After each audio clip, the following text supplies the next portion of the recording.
Rappelle le deuxième témoin. Sarah Massoud. Je sais pas si on m'entend. Bonjour. Bonjour. Vous êtes juge des libertés de la détention et vous avez été magistrat du parquet et magistrat juge d'instruction. C'est à ce titre que l'on vous entend aujourd'hui pour nous parler plus précisément du traitement pénal des infractions à la législation sur les stupéfiants. On vous écoute. Merci de m'avoir invitée. Je suis ici devant vous pour apporter un témoignage en tant qu'ancienne juge d'instruction au tribunal de grande instance de Créteil. Je l'ai été de septembre 2015 à janvier 2018, mais également en pointillé en qualité d'ancienne parquetière, parce que j'ai aussi en effet précédemment été substitut du procureur, toujours en Île-de-France.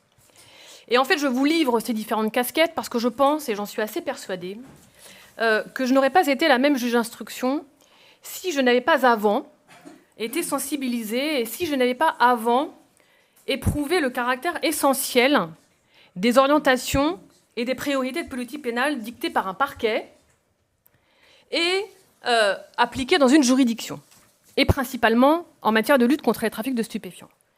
Et Dieu sait, et je regarde le ministère public et je regarde l'avocat de la défense, et Dieu sait qu'elles sont prégnantes, ces politiques pénales, en la matière de lutte contre les trafics de stupéfiants.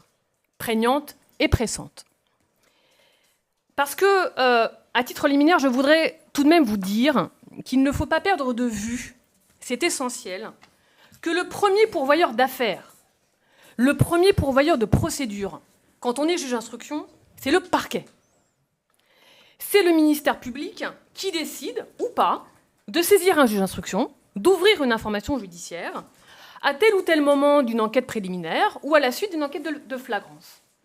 C'est le parquet, le ministère public, qui décide de déférer, c'est-à-dire de présenter à un juge 2, 5, 8, 10, 15 personnes qui sont mises en cause dans un trafic de stupéfiants et selon qu'elles sont identifiées, qu'elles ont été surveillées ou qu'elles sont présentées dans les procès-verbaux des enquêteurs comme, parce qu'on aime bien les catégories en la matière, comme des vendeurs, comme des gérants de points de deal, comme des nourrices, comme des logisticiens, comme des fournisseurs, comme des livreurs, des transporteurs, des convoyeurs, comme des go-fasters, comme des tenanciers de call center, des blanchisseurs, des passeurs, des mules, des lieutenants, des bras droits, des donneurs d'ordre.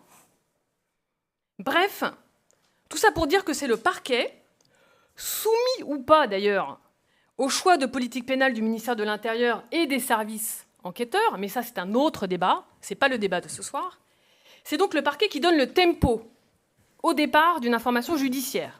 Et c'est le parquet qui imprime les premières colorations d'un dossier d'instruction dont j'ai eu la charge en la matière. Et j'ai presque envie de dire ce tempo surtout en matière de lutte contre les trafics de stupéfiants. Dans mon cabinet d'instruction à Créteil, j'ai eu à traiter en moyenne sur plus de 2 ans 120 dossiers, avec une cinquantaine de détenus. Sur ces 120 dossiers, 20%, voire par pic 25%, concernaient des trafics de stupéfiants.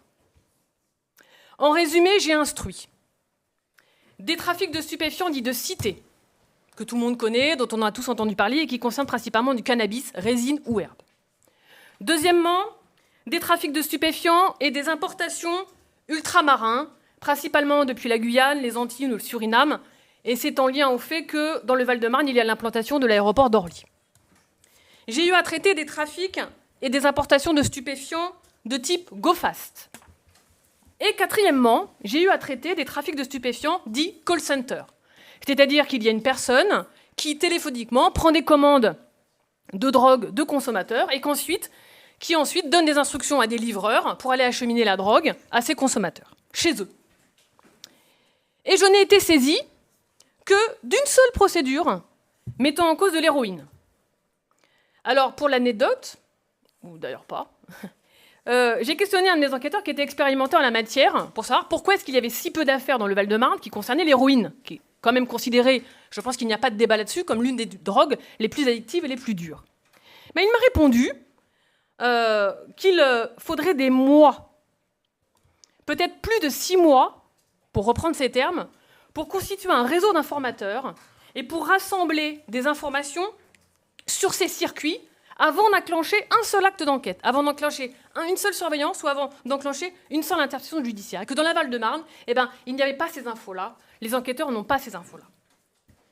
Alors, je n'ai pas peur de dire, et je pense que c'est pour ça aussi que vous avez appelé à mon témoignage, je n'ai pas peur de dire que pour toutes ces catégories, les 4 que je viens de vous citer, la plus-value judiciaire, ma plus-value judiciaire en qualité de juge d'instruction, certes pas longtemps, mais quand même pendant 2 ans et demi, a été quasiment nulle.